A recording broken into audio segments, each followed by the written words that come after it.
Never mind. There we go. Yo, yo. I was not paying attention.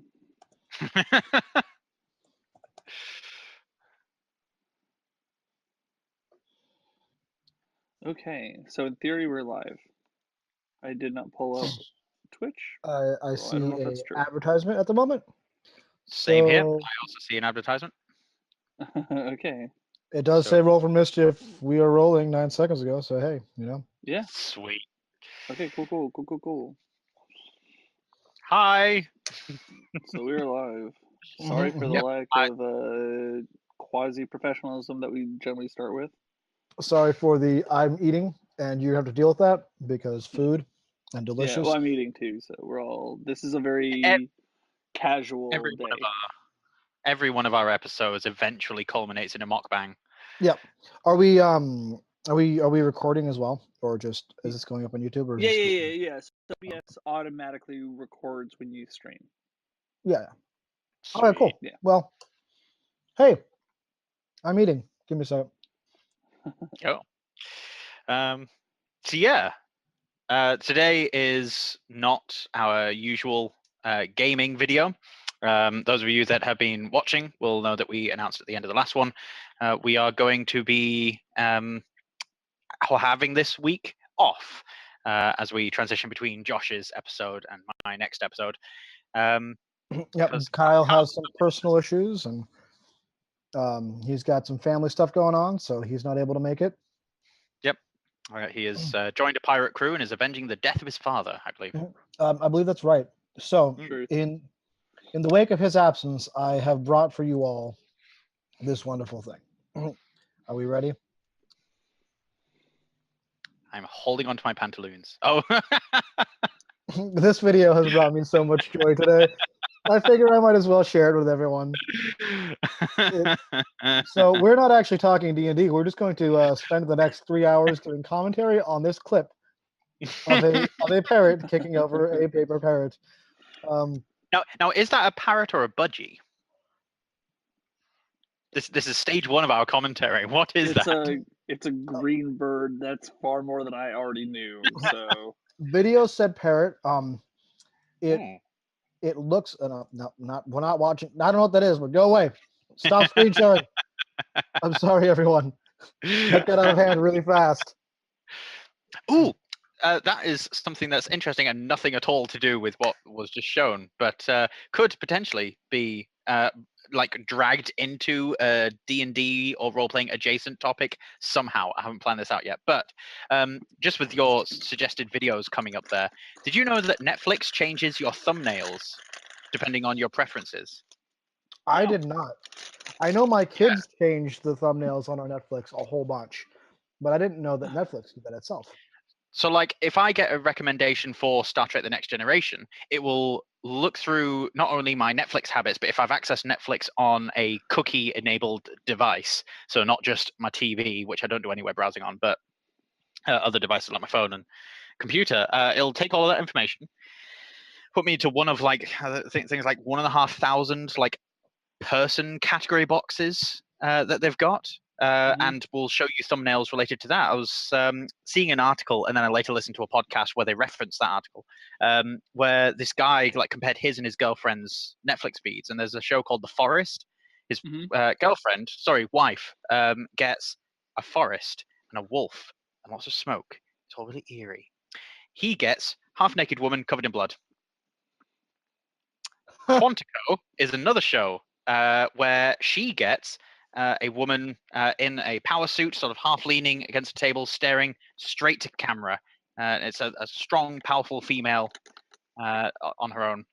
He gets that same woman in a tank top, showing cleavage, blood on her face, being manhandled by a guy in a balaclava, and she's looking slightly off camera. There is a theme. I mean, yeah, I was gonna say maybe that Netflix feed you should look at yourself. In terms of if you look at your thumbnails, you should maybe look at yourself as a person. I wonder. I wonder if when you register for Netflix, you put on your gender. I wonder if the gender has an automatic application too. It does not. You don't give them your gender when you sign up to Netflix, or at least Oh yeah. we didn't have to in the UK. I'm not sure if it's like different sign-up procedures in different countries. I don't think so. I didn't do any of that. Hmm. I exited Um, the network stuff or the Netflix stuff. hmm. But yeah, another thing that they noticed was that one guy would get group shots on lots of comedy shows, and another person would just get close-ups of obscure characters pulling like a really emotive face for a whole bunch of comedies. So there's different genres of people. Some people will gravitate towards groups and others individuals. It's So I'm weird. waiting for Hulu to catch up on that, and for like everything to be a Rick and Morty parody on my Hulu, because that's the show that I easily watch the most. Everything's just going to be like a Rick and Morty fan art version of the show. Like between that and automatically generated content, like some of these videos you get on Facebook and Right. Twitter are automatically generated by an AI that just take graphics, video clips, and words from a press release and just like put a video together. How soon is it that we're going to get like an entire Netflix television program that is just made for you based on your preferences? Huh. How weird is that going to be when that happens? I'm gonna roll back a minute to oh shit, now I forget. Oh, the Rick and Morty. Okay, so the Rick and Morty thing. So my challenge to anybody watching who's a great artist, why don't you guys make me a Rick and Morty version of Castle Rock? Because that's the show I've been watching most too. I would love to see the characters of Castle Rock done in the Rick and Morty art style. I am not hinting at this for Dana, not at all. She has some amazing Rick and Morty art on her DeviantArt page. It is awesome. And she's I have the artist no who idea. drew Airdo. Ah, Gotta go back to that. I am Googling Castle Rock because I have not heard of this. Nope. Oh, Stephen King thing. Right. Yeah. Big Stephen King nerd over here. I am a fan of Stephen King adjacent media. So anything that's been adapted from his books, I am a fan of. I love his books too, so I actually read like his stupidly books slow. more than the adaptations, but that's kind of how it goes. Yeah, But I read stupidly slowly, and I get frustrated with it. I do like a lot of the adaptations, like the new Mist, not the new, but like the series, not the movie. I thought that was pretty good. They definitely took a lot of they went way off from originally what the Mist was about. Took a lot of liberties, but I still thought it was really compelling, and was sad it was only one season. I can't remember which I've seen because a friend of mine, we're no longer friends, unfortunately, but when we were friends, we would sit and watch bad horror films together all the time, and it was great. And I love the Wishmaster series; got me hooked on that. But we had on DVD The Fog and The Mist, and we watched, I think, both of those, or we watched one of them and its remake, because there has been a remake of both The Fog and The Mist. The remake of The Mist is a series, though; it's not a movie. Oh, cool! It must have been. It's either The Fog and the movie version of The Mist that I've seen then. But these were like, I think, 80s, early 90s films that we saw, and I can't remember much of either of them. There was something about pirates and fog and ghosts, I think. Yeah, the pirate ghosts were in the fog. It was great. It was so campy. The Mist was weird insect creatures in the Mist.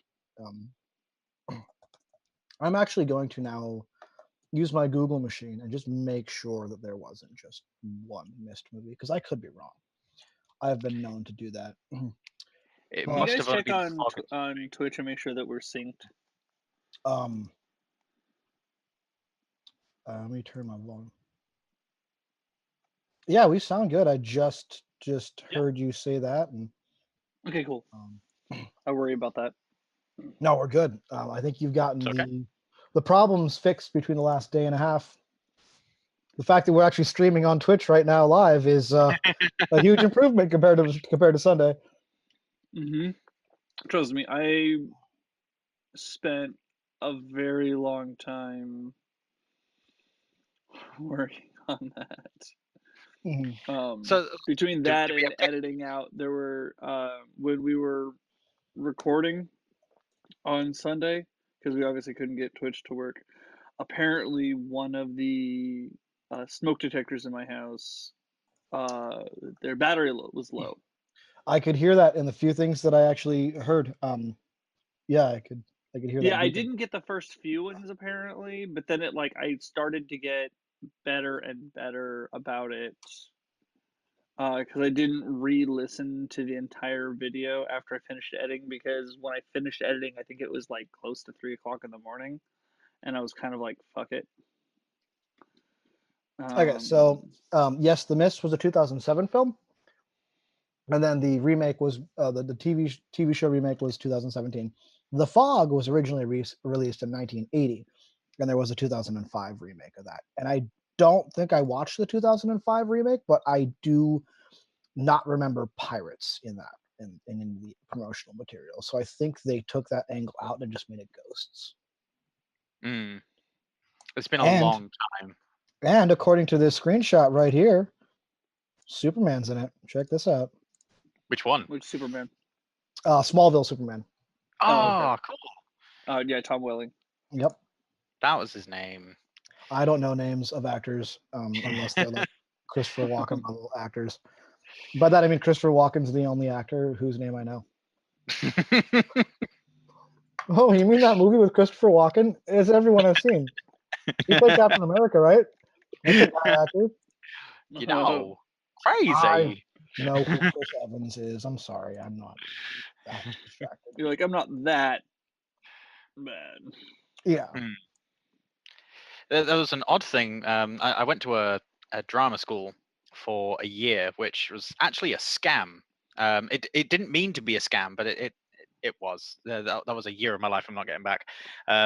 But that aside, one of the things that they kept impressing on all of us that were there was that we needed to know the industry. We needed to know everyone in theatre and film. And if we wanted to go that route in music videos. And I was thinking about it. I'm like, why? Like, I can understand, like, if you're about to meet someone, quickly Google their name or whatever, get an idea of who they are. But having an encyclopedic knowledge of the back catalogue of the industry, I don't think is necessary to fulfilling the job of an actor portraying something on stage or on screen. I don't think Right. that's necessary. I mean, even Zoe Saldana was talking about one day. I mean, this is kind of slightly tangential. She was talking about like one day they were doing an interview, and they asked her if she read any of the comic books growing up, because obviously, or watched like Star Trek or whatever it was, Mm, and she said no. She never did, and she goes, but does it matter?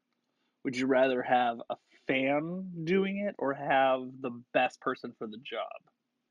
mm, So I feel like that would be kind of the same thing. Would you rather have somebody who like has a really weird encyclopedic knowledge that can like randomly okay, so like in the case of Star Trek on Sunday, like I started going on a minor tangent on Wolf 359, mm, realizing in that moment how much of a nerd I was, because I obviously very much so usually am like take my time to collect my words. I just straight through ranted on Wolf 359 without pause. And I mm, was like, "Oh god, I'm such a much bigger nerd than I realized." Like, what is more important, somebody who can do the job well or be able to do that, you mm. know? Yeah, I agree. I think if you're there to do a job, you just need to be able to do the job. You don't also need to be a fan Yeah. of everything around about it, because there's so much these days as Yeah. well. It does help coming from a like a journalistic perspective to know to have a Mm, working knowledge of a lot of the things that are happening. I went to ZoeCon with Nigel from Nerdarchy. We went as Nerdarchy reps. And Mhm. Zoe is Zombie Orpheus Entertainment, which are the people who do. They're in Seattle, and they're like a small film studio They do the Right. gamers and um, Journey Quest and just a couple other really really funny stuff, but really nerdy. If you know the gamers is, I mean, that's the D&D movie. It's like a good D&D movie. If you haven't watched it, go watch it. It's so funny. Uh, and I had known about the gamers, and that was it. I'd watched Gamers 1 and Gamers 2. I didn't even know there was a Gamers 3. Um, and aside from that, I was unfamiliar with any of their other work. I didn't really recognize the actors. I didn't know the directors, anything like that. Nigel thankfully knew a lot about it and was able to fill me in on a bunch. And afterward, I went and just binged a whole bunch of stuff. But I also got to meet like Brian Lewis and Chris Odie. Chris Odie comes to Lopez from time to time. He's funny. A couple other like I got to meet a couple other the actors and the directors from the different shows, and I'm like, this like I came in with very little working knowledge, so I spent a lot of my time meeting people and understanding the industry better. But from a journalistic perspective, that really gives me this kind of closed window of I'm writing because I have to, rather than because I actually care, like I'm really passionate about this, which I think comes off a lot less sincere. What is cool is that I delved into it pretty heavily because I thought it was fascinating. I watched probably 6 movies or pilots of shows while I was at the convention, and then just binge watched Journey Quest when I came back. And now I'm a big fan of their work. So I could actually write about that growing experience, which is a cool take to have as well. That's a good point actually about if you are needing to do something journalistic or marketing wise, I think it does pay to know what it is that you're doing. There's 2 friends of mine actually that come to mind as an example, both of which do SEO optimization. So search engine optimization for those. So in fact, that was tautology. But yes, search engine optimization is what they do. So they look for keywords and things to say and stuff to help you find things on Google. One of them used to play games with, and yeah, he knows gaming and helped me with a couple of things with some of my articles. I knew how to phrase things. The other one I went to first because I was still in contact with this one. The other one had kind of like fallen off my radar for a little bit, and we got back in touch recently. But the other one, not involved in gaming spaces at all, and he like rewrote a couple of my paragraphs, sent them to me as examples, and said, "Look, is this the sort of thing that suits your guys?" And it was not at all. Like he knew what D&D was, and he's obviously like just quickly looked on Wikipedia. But what it sent me was not anything that would have resonated with anyone who actually plays D&D at all. It sounded like someone's grandma trying to describe it. Well, yeah, and I So think there are certain things that you have to have knowledge on. I think journalism is one of them. Editing is really important for having that knowledge base because you can't like know how to help not just correct someone, but to kind of help guide their work if you don't know what they're talking about. And even as like an actor, like you don't have to have grown up as a fan, and you don't have to be the like Stephen Colbert, and I put it just said it in chat. Stephen Colbert is the undisputed nerd king for Lord of the Rings, and you don't have to be at that level. Like as long as you go back and get a sense of character, but like if you're an editor or a journalist or whatever, and you need to be able to anyone that needs to speak with authority, that's a different conversation than somebody who just needs to have a working knowledge. yeah, there's a definite feel of artifice when you see someone who is just coming into something and wanting to write authoritatively on the subject. If I tried writing any kind of article or a book or even just like a Facebook post about any sport at all, I would be found out immediately because I'd misused a bit of jargon. Fraud. Yeah, I would immediately be seen for what I am. which is someone who just does not belong in that kind of discussion or conversation. 'Cause, Right. You're yeah, just like writing about baseball, and you're like, "Oh, the pitcher really fumbled that roll." Wait a minute, those are well, not terms in baseball. but even if I looked up the terms, there would be a natural cadence that would be developed through discussion of these things. Yeah, That we create our no, own slang, our own language around it. yeah, That Yeah. is known to the people in the group, and even if you understand the terminology, doesn't mean you understand how it all works. exactly. Well, like, It's like me clutch saying, play "Oh, is an my eyebrows are example. on the fleek." What was that, Josh? Like a clutch play is a prime example because like and granted like I used the term clutch play was I was talking about I forget what it was on the second trial for you guys for my episode. I said that I think it was Kyle made the ultimate clutch play, and Mm, my mom didn't know at all what I was even saying. That's not an official term for any sport, but it is something that that is so pervasive in sports that it does bleed into other the a lot of usage in English. mm. Yeah. Now, There's I'm going to derail us shortly, Okay. or for a short time, because I went on a vacation, oh, and I wanted to talk about it. I went to Leavenworth, which is a place in Washington. For all of you who don't know, and it doesn't matter because you don't need to know those details. Um, and I mean, Drew over there is like, this is a place in the United States. That's all I know. Uh, Leavenworth is this cool little like Bavarian town in Washington, and I found out while I was there. It's a tourist trap. So I found out while I was there that all commercial buildings are required by law to be constructed in this Bavarian style, which is kind of cool. Um, yes, Alex, start working. I wanted to do this now because this little piece of sausage is one of the things that I got there, and I wanted to just quickly do a haul on oh, the things I got. yes, you did mention that you wanted to show off some of the things. Uh-huh, uh-huh. Is it all edibles? No, no. Edible. Maybe use a different word. Yeah, no, we did not get any edibles. They're actually I had a friend who's like, there's got to be a weed shop somewhere in Leavenworth. Oh, that's We not what did I was not. thinking with edibles. Also true though. Yes.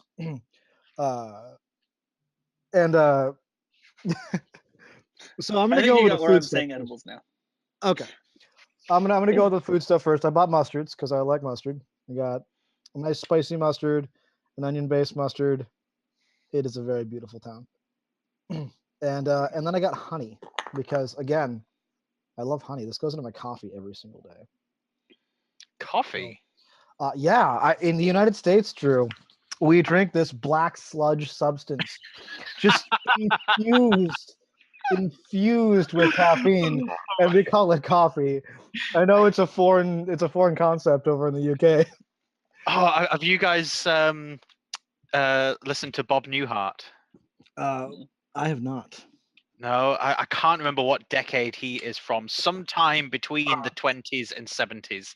At I some mean, I know point who in Bob Hart is. I don't know of any bit in relation to coffee. Bob Newhart did a few comedy sketches, which are audio only, but he basically describes Sir Walter Raleigh describing coffee and tobacco to people back in England. Oh, that's great. He's basically trying to describe tobacco to people and saying, you put these burning leaves in your mouth and you inhale the smoke. And then as he's describing it, it's like, oh, I've spilled my coffee. It's like, what's coffee, Walt? Well, coffee, it's these beans. And we drink them in the morning. It goes great with a cigarette. Bean So juice and burning leaves. I've got 2 sets of dice. So when the nerdy stuff comes in, these cool little blue frosted dice that just like Ooh. They feel awesome. I really like the texture of them. And Do they then have like a grainy texture, or are they like really Y- glossy feeling? yeah, it's a grainy texture. It's really cool. I like that. And then I got this other set of dice, and these ones are all slick and smooth and normal dice feeling, but the pattern on these things is just incredible. Like, just this cool, like crazy multicolored. I don't know if it's actually showing up there, but man, they're awesome. A lot of purples are what I'm seeing on my own screen, but It yeah, looks mostly green for me at the very least. yeah, there's just it's all sorts. It's very oil spray. There's lots of greens, lots of purples, a little bit of orange, a little bit of blue. Those are pretty cool. And then of course I got some good old fashioned board games. Red Dragon Inn expansion 2 and expansion 4, which now rounds out my set for the main box expansions, and now I just need to pick up all the little single decks. What is the Red Dragon? Red Dragon Inn, I'm glad you asked. This is one of the more D&D related things I got in Leavenworth. It's pretty much a card game where you are an adventuring party. After your adventure, you've gone to the bar, and now you're just getting drunk and beating each other up. Sweet. The That goal reminds me. I put it up in our chat on Discord, but I put together an alcoholic table. Oh, An I saw that. alcohol Yeah. table. Okay. Which has a list of drinks. I don't know if you've ever heard. This is actually a thing that Nerdature Doug, pointed in my direction. It's $3, and I didn't like most of what they offered. They have this like fortitude system for getting drunk. It's kind of weird. I'm not 100% sure. Like, I don't know. It got very convoluted, and I'm a much bigger fan of Nintendo's complexity through simplicity model. So I just moved it. I'm gonna move it to a essentially exhaustion style table, but it has a list of a ton of alcohols and prices. Gnomish And so vermouth. I did And then I believe it had alcohols, a prices per unit, unit size, unit, or like, so should I say servings, right. servings per container, and then container prices. And then there was So also something about the fortitude, like the saves for intoxication. Mm. yeah, that's what I'm Which, saying. So yeah, they yeah. had the fortitude. It's called the Hungover's Adventure Guide. I took what they had, which is, there are some things that I really liked about it, and I converted it over into a save. So, because I actually looked at online, originally in 5e, when they were developing 5e, they were actually going to have intoxication in 5e. Oh, as like a rule set. Oh, that would be so much fun. You could create monsters that would like impart intoxication on players. Yeah. That Well, would be it became hilarious. poison. Well, yeah, Hmm. as you So do. they just took away, they just changed it from intoxication to poison Which for, makes sense because like, poison kids. I mean alcohol is essentially you poisoning your body. So Yeah. Yeah. So that's why I figured. So your first level of intoxication is basically being poisoned, and then I want to end in death. I haven't decided whether you go unconsciousness that requires save throws, or death saving throws, or just pure death. But that's where I want to end it at. So you can get alcohol poisoning and die. Oh Um, man. but granted, if you get to that point, it's kind of your own fault, because you could always stop drinking. Yeah, I mean that's like real life too. Yeah. Mm. So yeah, so Yeah, I the put poison. that up on Discord, and I'm gonna really kind of flesh that out a lot. But yeah, so I do actually have, just kind of speaking of in that regard, I thought it was, and I did that because I have a couple characters in Mischief and Misfits that are essentially functioning alcoholics. Right. The So poison condition, actually, just looking at it now, is that it's disadvantaged just on attack rolls and skill checks. Right. So it's ability checks, which translates to skill checks for the most part, but not saving throws. So it's actually like a really light condition. Right. It's Yeah. like you're like a little tipsy. Hmm. Yeah, I'm going to start throwing poison monsters at people more often because that's Yeah, it's not a big deal. yeah. This was the last thing I got in Leavenworth, a Chewbacca Mm. cup. I just wanted to throw that out there real quick. Now my Cool. unboxing is complete. Why so much mustard? Because I really like mustard, and I realized we had none. My kids decided that they also really like mustard, and they started eating my mustard. Now I'm out, and so I needed to get some. And I have so much honey. I have purchased honey at 3 farmers markets now, and I have only gone through half of one of the containers from those 3 farmers markets. I'm a sucker for farmers markets, guys. I go there and I'm like, oh, you guys made all this stuff locally? I'm gonna buy it all. There That's was kind of a Pacific Northwest thing, though. Like we Yeah. are all about supporting the local economy. Hmm. And That's just I'm all like they about go. local honey. I love it in Texas. They're like Texas is proud, but everything that they like buy are chain stuff. Oh yeah. Like we're like, oh well, I guess you can go to Best Buy. Why go there whenever you can go to this like local place? mm. There was one time where we were in the Lake District, which is a place in the north of England, for those not in England. And funnily enough, it's got lots of lakes. And we were in like a parish village thing, and there was a church fair going on that took up all the streets. And this was one of these out of the reach places where it's all still cobblestone streets, and they've only just recently had traffic lights put in and that sort of thing. So they were doing this market, and this guy selling honey really knew how to sell honey. We bought like 2 or 3 pots of this apple honey, and it Wow. really did have like a hint of apple in it, just because they fed the bees on, like, I think it was like 2 different types of flowers, one of which was apple blossom, Yeah. and another one which accented the flavors. And yeah, it was really, really good. For those of you who don't know, that's how honey flavors happen. It's the flowers that the bees pollinate, Yep. or rather, the ones that they get the nectar from. But yeah. Yeah. Uh, so now that our now that the honey portion of our podcast has completed, we've moved from the honey pot onto other things. What's the next thing on the agenda? No, but on a serious note, so Josh, we just completed Yeah. your game. We did not get time to actually complete all of the content. There was just still a hair left. We decided that just for the sake of timing, we were going to call it quits where we called it quits, though. Right. So why don't you kind of give us a little bit of the rundown of the things we sort of missed? Okay.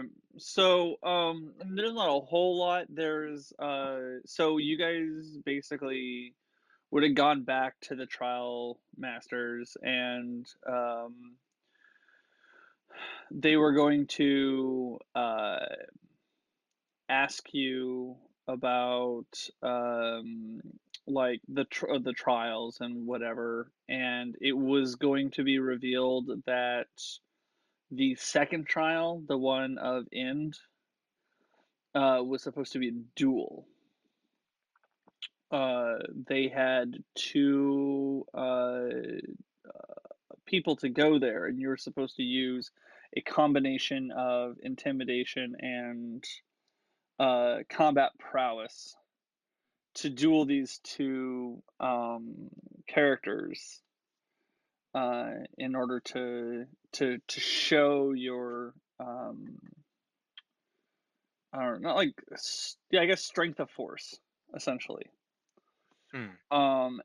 And you may not recall it because it was a few weeks ago, but there were 2 like basically dead bodies, 2 skeletons that were on the ground. Oh yeah, no, I Those were remember the that. 2 people. Those are the 2 duelists. Oh, okay. So that something kind of went wrong then. Correct. They were Yeah. waiting for you guys to get to them, and the Barks or Bogarst or whatever Boggers. they're called, yeah, Yeah. Showed up, um, killed them, ate ambushed them them. Yeah. because they had the ability to turn into goblins. So they Mhm. came up to goblins, or they came up to them as goblins, and then like because they weren't a threat to these duelists, they're like whatever. They just kind of ignored them, and then they turned into the Bogrist and ambushed them and killed them and ate them. and then they saw this the pearl of power, and Right. they started fighting over it. And so it would have been this like real. The whole goal was to be this really devastating moment where, like all of a sudden they're like, "Oh, our people died in this situation," and you guys like didn't. You were going to be blindsided by the fact that that was not the trial that you were supposed to be going through. Huh. And then, yeah, just like a lot more like social encounters. I had put together because Drew showed an interest, obviously, in I guess I should go backtrack a little bit. You guys are actually not guaranteed the magic items from Sorgel. Yeah, we had that talk several Well, times. yeah, I told you off camera. Yeah. But I just wanted to kind of like I told you specifically, but I kind of wanted to like both announce it and like kind of Drew didn't know. Those are actually not guaranteed. You guys could have failed. You actually technically okay. The way that it was set up, the only one that couldn't have, or you guys could have failed all of them, all of the trials in theory. Ultimately, the point of the story is that you started working well together. But succeeding in the trials, for my story purpose, didn't matter. And We were always going to so get the MacGuffin. We were always going to get the thing to like. right, you're gonna always get the thing, Yeah. but you or whatever you would have always you guys would have completed it even if you didn't complete it all. Mhm. So like the only one that you needed to get the MacGuffin for was the first one, the one for Aurora, because there was no way around that one. But Yeah. even if you failed at the duels or the Bogrest, you could have still gotten the Pearl of Power. If you didn't succeed with Sorgol, you still would have gotten it. Mhm. So there was a chance for you guys to fail at 2 out of the 3, because even with the Bogress, they are intelligent creatures and they ran. Oh yeah, yeah. And so, and granted, like you guys did everything right, so the tide of battle was a lot different than it was originally designed to be. But, so with Sorgol, she like even if you failed miserably, she would have given you the pearl, the pearl of time. Yeah. But Drew, just MVP'd it and got you guys the like kind of like essentially worked with Alton, uh, uh, using Eigner as the distraction to allow him to be able to kind of work. You guys all like worked together, and obviously Eridu was good about kind of talking down Sorgel during the entire process. You guys did a really good job, and so it was important. So while I had already pre-created magic items for you to get. I had actually the dragon scale armor was not. That was you had to impress her. Mhm. So Not even a if you guarantee. succeeded at the task, it was not very likely that you were going to get the dragon scale armor. But Drew MVP'd it, and so I was like, she was really impressed by your guys' coordination and able to And that to me seems like it comes down from the fact that like she did not see the hidden halfling sneaking up coming. Like that just no, she didn't caught at her all. so off guard. And that seems to be like Yeah. the thing that to me is what I interpreted as what impressed her, is that like there was this thing in front of her and she was so enthralled by what was in front of her that she missed the like the sleight Right, of but if hand. She Drew was had, so, and that's 100% the case, but if Drew which hadn't oh yeah. hadn't Ben is the one who signaled to Alton, right? Right. If he hadn't Yeah. done the signal to Alton, and if he hadn't I totally understand recognized that the pearl of time was gone, because I did that Mhm. intentionally. Oh yeah, no, I you and had I had her this set it conversation down off. intentionally. It was a very subtle clue.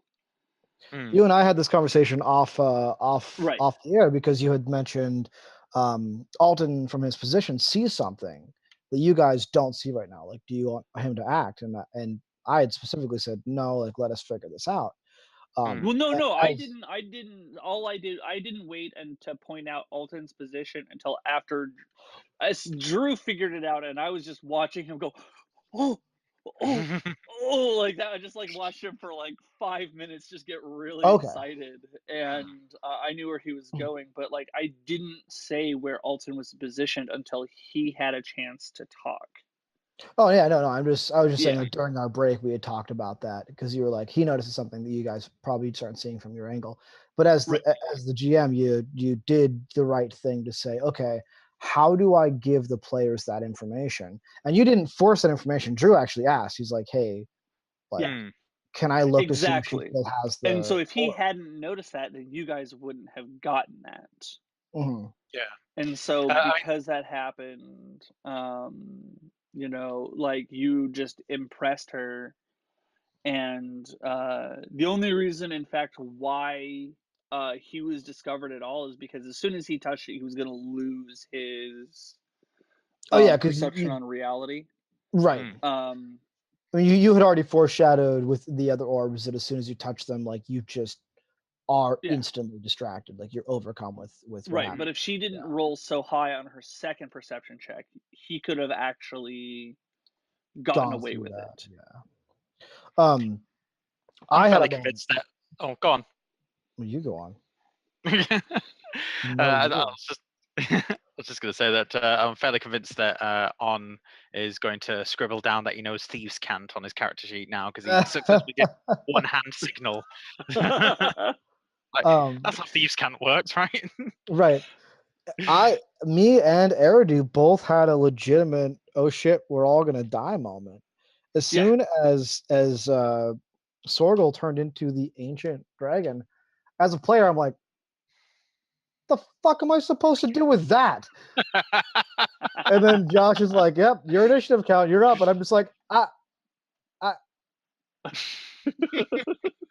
Eridu forgoes his turn because he's like, I don't know what to do. Like, I'm gonna die. It's gonna happen right now. If I move, she's gonna eat me.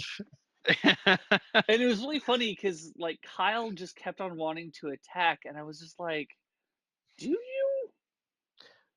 Like, this I is not a brawn situation." I believe speaking from my experience with Kyle and the fact that he does often play the hit it first character. I think that was just him playing to Agner's like I need to solve this or I need to die. Like a lot of his melee characters get this mentality of like, okay, either there's a solution that involves me hitting it, or I'm gonna hit it and it's gonna kill me. Like that's kind of Right. their outlook, and it's not. I I recently had a sort of pseudo argument with my wife about this. We played a game of Call of Cthulhu recently, so I shall impart my tale and see what people's opinions are. She accuses me of playing very similar characters in a lot of games. Um, What you we do, played, they're all on. Every single character, every yeah. single play is just on. Right. So we played a game of Savage Worlds with some friends, and in that I played. We were playing some sort of pseudo historical thing where there was magic, but it was like super rare. It just did not factor in anyone's lives whatsoever. And we were somewhere in the Middle East or circa sort of 1500s. And I was a farmer's boy who had delusions of grandeur as one of my drawbacks. And so I Mhm. believed I was essentially a D&D character. I believed I was a hero in an epic tale. And so I played him as such. I ran around. I tried to shove my spear into anything that moved. I was Mm. your typical sort of munchkin-y thing, but played up for laughs. And in Call of Cthulhu, I've had two What are you characters. doing? Um, Sorry, my dog. sorry, two characters who have, when given a confrontation, with the main bad guys, the human element of the main bad guys anyway, these cultists, they have opted what I have considered to be the more heroic path, which ultimately is sort of self-destructive. The first guy, when he sat down with the cultists, and the cultist is like, "You've got a choice now. You now know all of our secrets. You can either join us or die." And he tries to leap over the table and stab him with his own knife, and ultimately gets sacrificed to a giant tree. And the second guy was trapped inside a different giant tree, but this is like near the climax. We're one session away from the end. And he gets trapped inside this tree. The bad guy like whispers from down the corridor, "It's like, I've got control over this. I can let you out." And I'm about to leave, but then I realize, okay, I'm about to leave. He'll close it, and now the trail's gone cold. We know there's like a subterranean thing in this tree. He could get out anywhere. We have no further leads. This is it is now or never. And so I opted to go back into the tree and chase down this guy. And I did ultimately end up like killing the guy and getting out in the end, or rather killing one of his goons who I thought was the guy. Got out again. But my wife had a lot of problems with me doing that. She was arguing with me like player to player during the game, and then afterwards as well. We had a discussion about it. Um, a lot of her characters are the sit back and plan, and no, we need to regroup and have an exact blow by blow strategy before we act. Whereas I'm like, I'm trying to go with the flow. I understand that the GM's trying to give us a time constraint here, and I'm forcing my character to make these snap decisions in this time constraint. And I enjoy playing the more heroic, let's get this thing done characters. On is actually quite a departure for me in general role playing terms, which I'm very much enjoying. I But think there's validity in all of these kinds of plays. It's just, to me, it comes down to how smart you are about it, and especially because a young dragon is a CR8. You guys or we're all 5th level, yeah, and Eigner, without coordination, jumped up in Sorgel's face, and the only reason why he survived that encounter is because she missed the first 2 attacks. mm, And that's not even including the breath weapon, which does 10d10. mm, I chose not to do that because, as Sorgel, she is a good dragon, mm, and she was there as a part of the trial, not as a part of, not as an actual encounter. I could have easily outright killed Eigner, like insta death, mm. given Well, the But yeah. right role. there's two things that I feel like are slightly in conflict though. You've either got a sort of metagaming component where you're like, okay, this is too much of a challenge, um, or you're dealing with um, the opposite, which is they are entirely not metagaming, and it seems Right, like but you're a trying to. dragon's still a dragon. Even a young Yes. dragon is, because they wouldn't have known the difference between a young dragon and an ancient dragon. A young dragon is still, as far as they're concerned, the most powerful thing ever. I mean, Right? Hmm. like It's Yeah. that's why I was having some conflict in the first place with like, what do I do? And this dragon is arrogant, but like, maybe we have a chance. But like, I don't know. This is. I Hmm. told you during the break, Josh. There was an idea I had that I wanted to do because she was talking so much about us all being insects. I knew Eridu couldn't survive this, but I'm like, you know what? Let's do it. I'm gonna jump up. Like I want to do my uh face step and like teleport onto the top of her head, grab one of her horns, and just take my use my like wind power fist and just punch that horn. And I'm Right. like, you know, I was hoping if I did that, like you give me a little bit of a benefit of a doubt of like, yeah, she wants to make a save throw because she's gonna make us 13 Constitution save. Because but all I'm trying to do is break off her horn, and all it would be is like, hey, look, yeah, I'm gonna die now, but I might be an insect, but an insect did this to you, Right, and and an you insect can't still bit undo that. you. What's that? An insect can still bite you and cause a Exactly. rash. Like, yeah, the whole point is like, and not just a rash. Like pointing out to her, this is long lasting. I may die, but you will live the rest of your life with a broken horn because Right, I did this to you. right.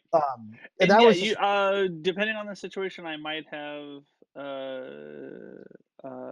I don't know now because I don't like doing things in the past because Hmm.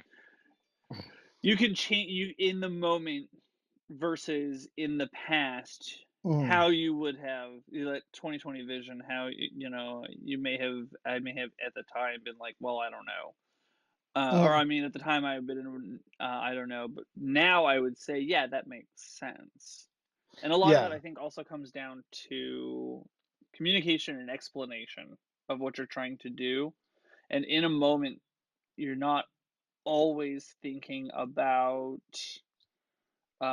what you're not always thinking about how to communicate a process effectively, which is what I mhm, find a lot of in general in life in general. A lot of conflict comes from is everybody feels they're right because nobody's arguing the same thing, right? You're arguing one thing and you're making your points for your subject right. and they're making arguments for a different subject that is in the same neighborhood and I had a debate with someone recently, someone very close in my life, yeah it went down a route of this person being very like disappointed with my perspective, and I right explained to them like, look, the basis behind both of our stances are rooted in the same thing. We both are just using different language to right describe that. And Hmm. I think it's a big thing is like you're saying, there's a lot of arguments that are had, a lot of debates and fights that are had that are a matter of language, not a matter right of like what the meaning is. It's just the way that we internalize that meaning and portray it with our words. or like I said even yeah like either by language and how you communicate or in the point of the argument because you can your point can be different than their point and if Right. you're not either acknowledging their point or you're yeah if you're not acknowledging your point and you're still arguing your point they think that you're countering their point when that's not a part of your argument Oh and so yeah. then this becomes this like conflict uh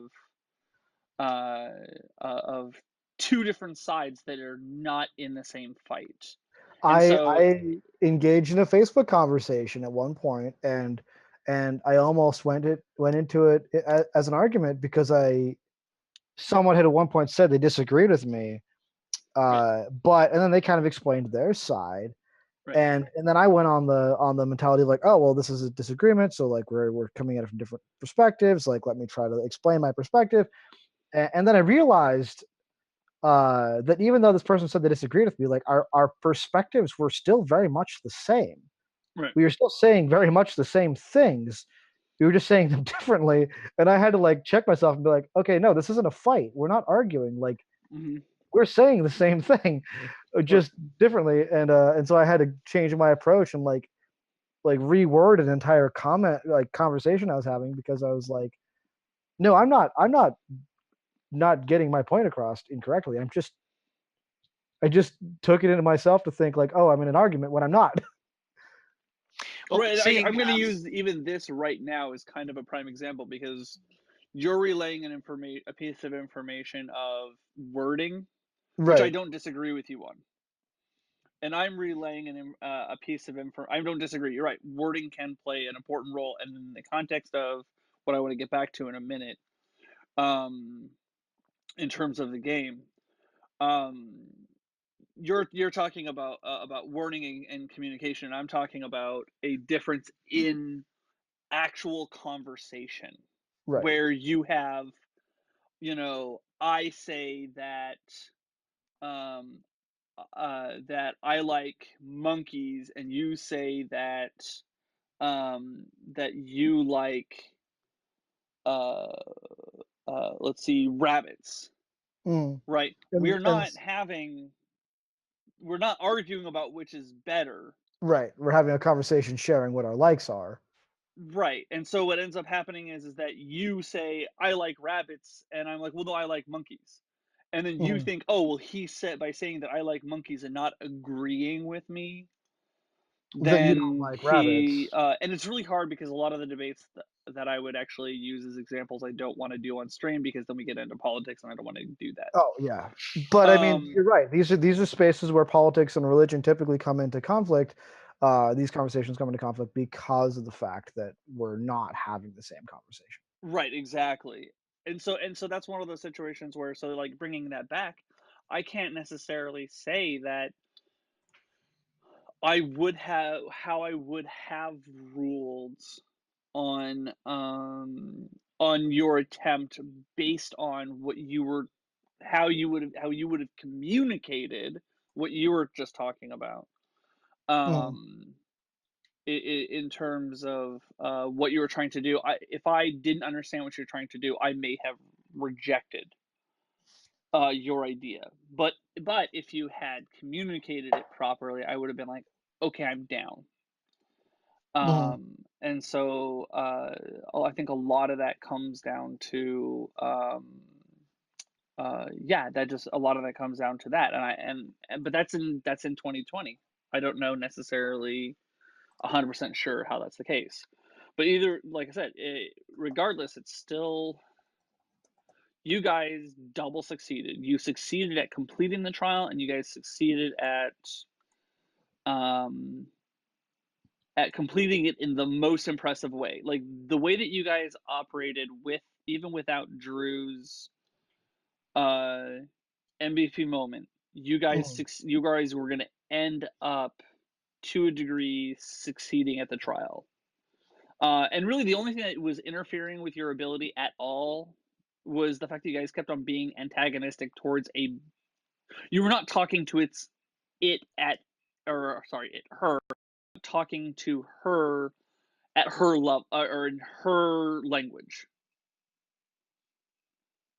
You were talking to her in your own in your own language, and then what did that end up doing is that created a conflict. And I guess that's where I was talking about in our conversation we just had. You guys were both trying to talk. Trying to talk. You kept on saying, "Oh well, like why don't you prove how good you are if you think that this art is crap?" And her argument was, "I don't have to. That's not for me to like." And it'd be like, like I suck at drawing. I am terrible at any kind of at creating visual mediums, but I have an eye for it, what I see.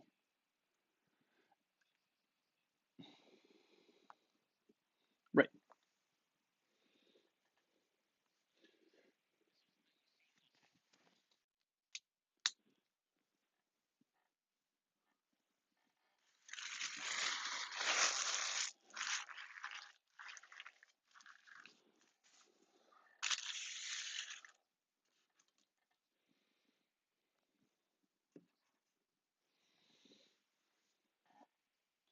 I did too.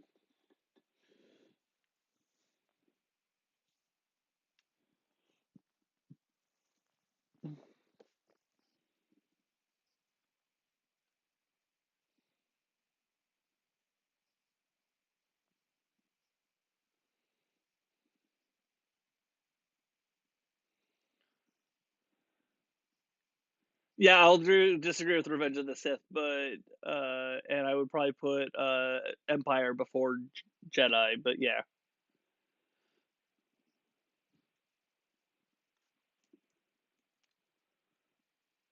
Uh, that's weird because literally they did nothing.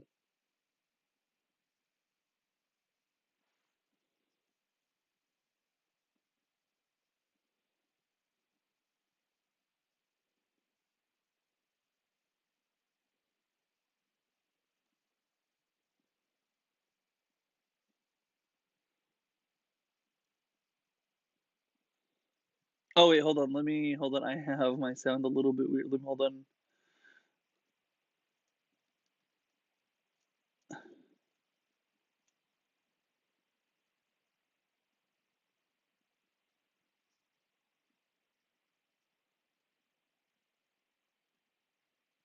That's weird because I did nothing.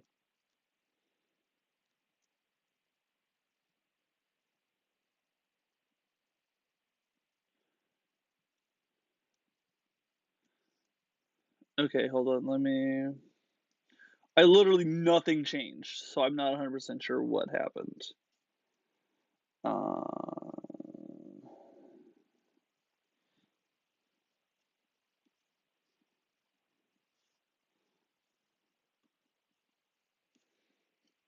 on 1 second. Because I don't want to. There we go.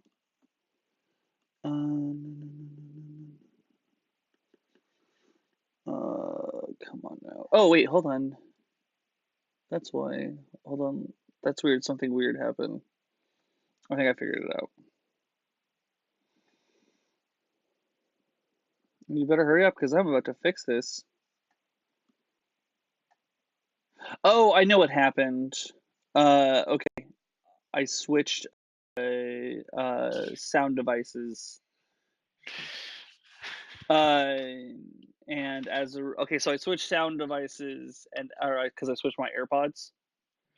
So when Oh, I okay. did that, it switched my audio input and output from the application that I'm using to go to transition Zoom into OBS. Right. Okay. Well, it seems that we can be heard now. Yes. I think so. And once you switched back, the quality that I could, in the way that I heard you, Josh, instantly changed.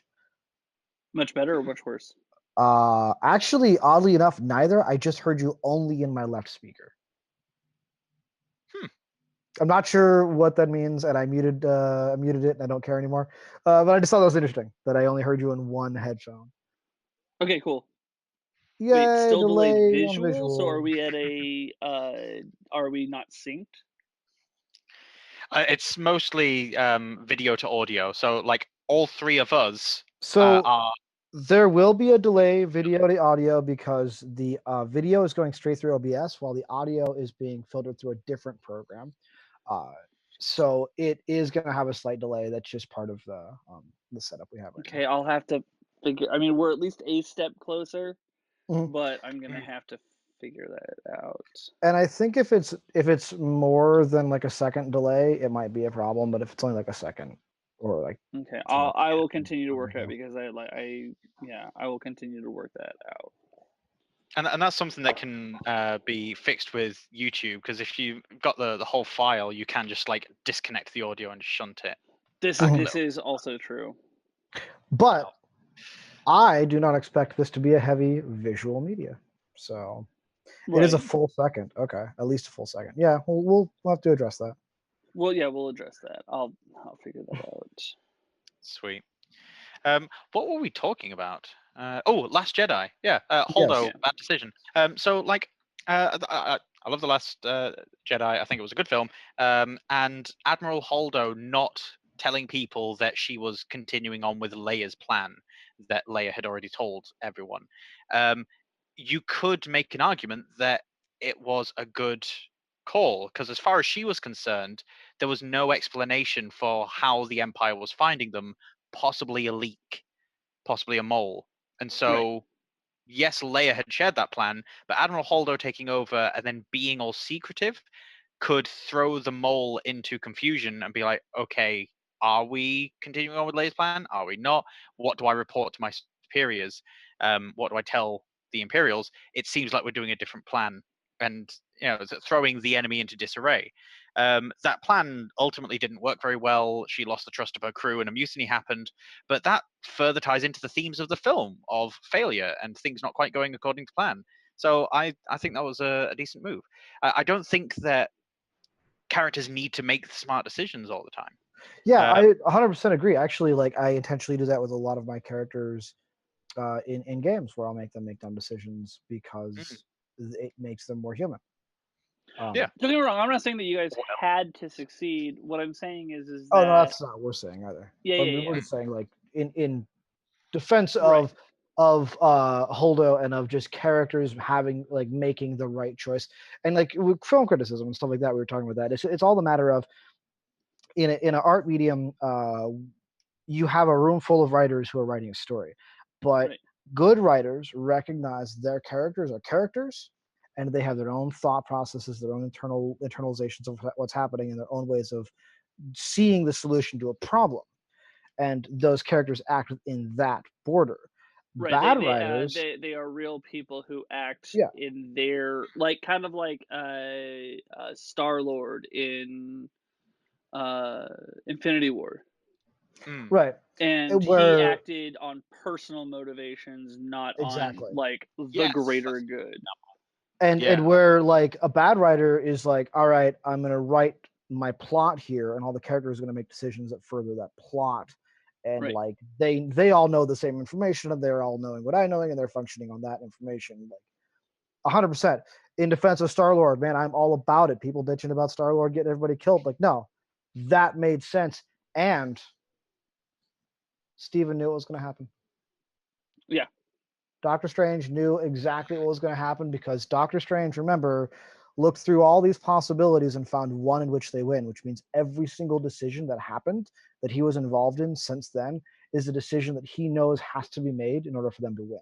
He Right. knew And it also Star means Lord. in a probably apparently pretty close to all timelines, Star-Lord does that. Right. And in any timeline that he doesn't is a timeline they fail. This is Because true. a point that was is being made there is that they could have stopped Thanos from completing the Infinity Gauntlet. They could have stopped Thanos from killing half of the people in Right. the universe, but that is not a scenario in which they win. That's a scenario in True. which they prevent this level of damage. Uh, and nothing. I mean, if Strange didn't believe that anything happened would be reversible, he wouldn't have let it happen. He would have viewed his win condition at a different level. But he's looking at it going, there's a way to reverse this. There's a way to do, or and even if there's not, the sacrifices that are made in this moment are made with the least amount of damage in the long I feel like Doctor Strange in Infinity War was the how it should have ended get out of that free card, because how it should have ended proposed a whole bunch of alternate scenarios, which we know Doctor Strange would run. Has have looked at. already seen Yeah, exactly. because it's like people are saying, "Oh, he should have put him in the mirror dimension from the Doctor Strange film." It's like, Uh, right, but he's got a gauntlet with a reality gem already in it. He right. could surely just portal himself out, just like anyone can with one of those ring things. Yeah. Um, There's all so, kinds of things you could say he could have done, but the fact is that Strange saw them. And this could be lazy writing, but I think it's very clever writing. It's them saying, mm, okay, you know what?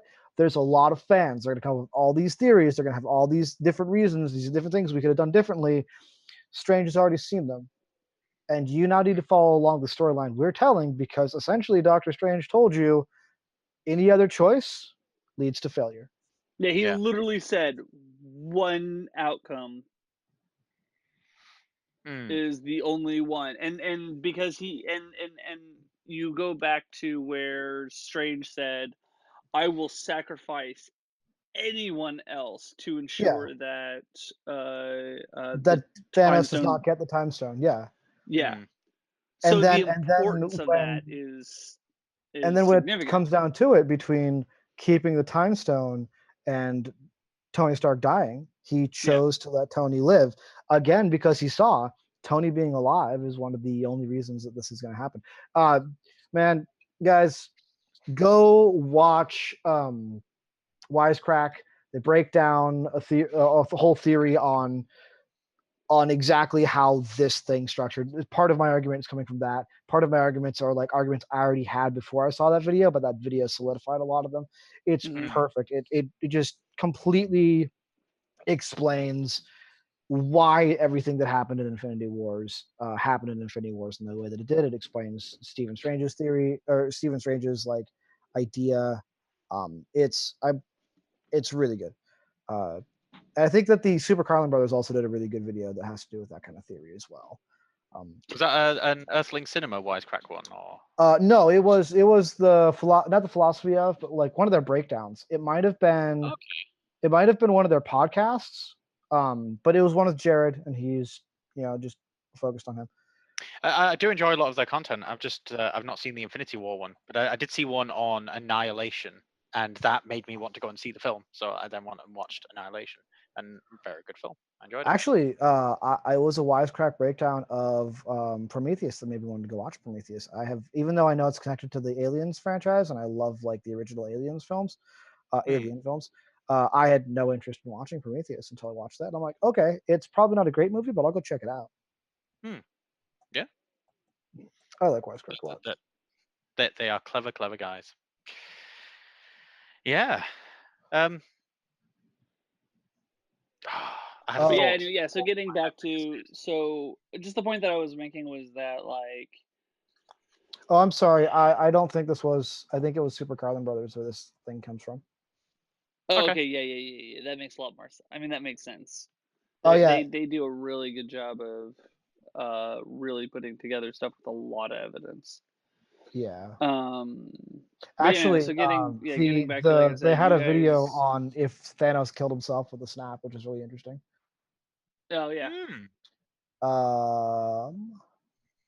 I believe it's somewhere between Doctor Strange's plan and Thanos' snap, where they explain all the things we've just been talking about. Anywho, yeah, big nerds throwing out lots of names. Hopefully, Super Carlin Brothers watch this and promote us. Right. But yeah, but you guys you could have social encountered your way through. But like really the point of it was to get by her. And like I said, you guys did that, and you guys did it in a way that impressed me and thus her. Mm-hmm. And which is the reason why you got the Dragonplate armor at all. I had it available if you guys impressed her.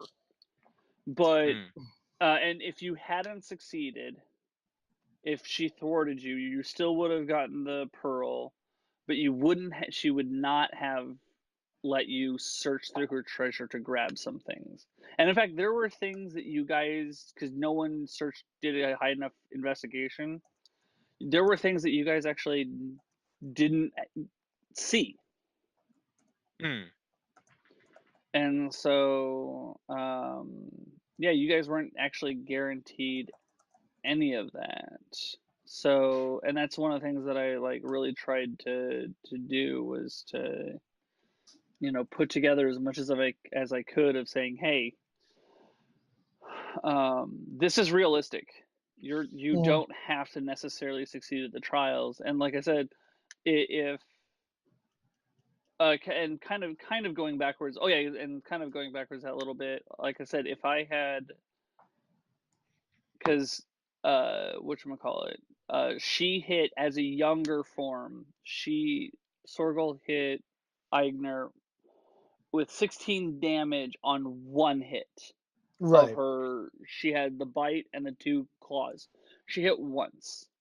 And if she had hit all 3 of on him, it would have essentially been like when the Woodwodes hit on. It would have been an instantaneous unconsciousness. The difference is Alton would have had to have revealed himself because he's the only one with any kind of healing capacity. And so that would have created an automatic failure situation too. And that is something that I probably would have done given the scenario. I would have said, well, Alton is not going to let Eigner die. And maybe that would have, that would have created an automatic failure for that situation. So, but hey, like you guys succeeded, you guys did very well, and I felt like you guys should have been rewarded for it. And then that's one of those things that too, whenever you went to go back and saw the elders, the trial masters, they would have seen the dragon plate armor, and it would have they would have been impressed by it, because that is not a thing that she hands out to everybody. Mhm. And that's actually a thing that you might have been able to sell it in the Twin Harbors or somewhere else, because nobody would have cared. I actually had a thought going to Yeah. Kyle's like to fuse these things, and that was like, I mean, unless we want to give Alton the breastplate, which I'm fine with, he could work to craft the armor into a shield instead, the dragonplate armor into a shield, and that way it still is a beneficial object to him. It's not fusing two pieces of armor together, which would be a lot more work. Right. Although I will say, okay, I'm gonna let you guys do whatever you want. I'm not gonna like whatever. I'm gonna say this: the dragonplate armor is a medium armor, and medium armor includes dexterity modifiers. Oh, so that would be more ideal for Alton anyway. Well, it would, but more importantly, it would actually hurt. Uh, Oh, yeah, because he Eigner. has a dump stat in his dex. You're right. Right. Yeah, And when I did the armor for the whatever, I literally rolled it. I rolled 2 dice. I rolled 1 dice for the type of armor, and then I rolled the other dice for the type of resistance. right. So it's That not was like I was definitely doing it for Alton so I could create an armor for myself. It it could was have definitely been a full plate flaw armor. in explanation, just Yeah. in that you did say plate armar, not breastplate. Right, and that was my fault as a person, because it was breastplate, so I was halfway there. And Right. that was a fault in explanation of in the moment. I think I corrected later, but in that I think you did, moment I yeah. said plate armor, yes. But in that moment, it was plate armor, and then it's like, oh, okay, only one person can use that. Here you go. As where, yeah, Right. breastplate thing. So I'm yeah, So- I'm down with but yeah, he has, and like you're right. Allowing Alton, or not Alton, Eigner to mod that is not an unreasonable decision, because yes, it is keeping the magic intact. yeah, just altering its physical form. Right. Just Now, altering its whatchamacallit. I'm all for spreading everything out into the most beneficial way possible. Like Right. I think Alton can get more use out of the gloves that have Or the the sleight armor. of hand. No, the gloves that I took that have the sleight of hand Oh, bonus. the gloves. Like, Yeah. Eridu is never going to use sleight of hand. I don't see a situation in which my character is going to try stealing something. Right. Unless he tries breaking out of prison again, and then he's just going to punch the door down. And actually, I can't imagine Alton would very often either. But I mean, hey, if there are only 2 people that I think would have benefit, one would be On, because he is now proficient in sleight of hand, Mm-hmm.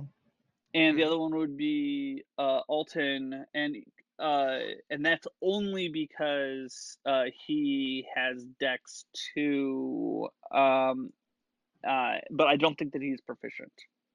Man, I want to see what On does with his proficiency in sleight of hand.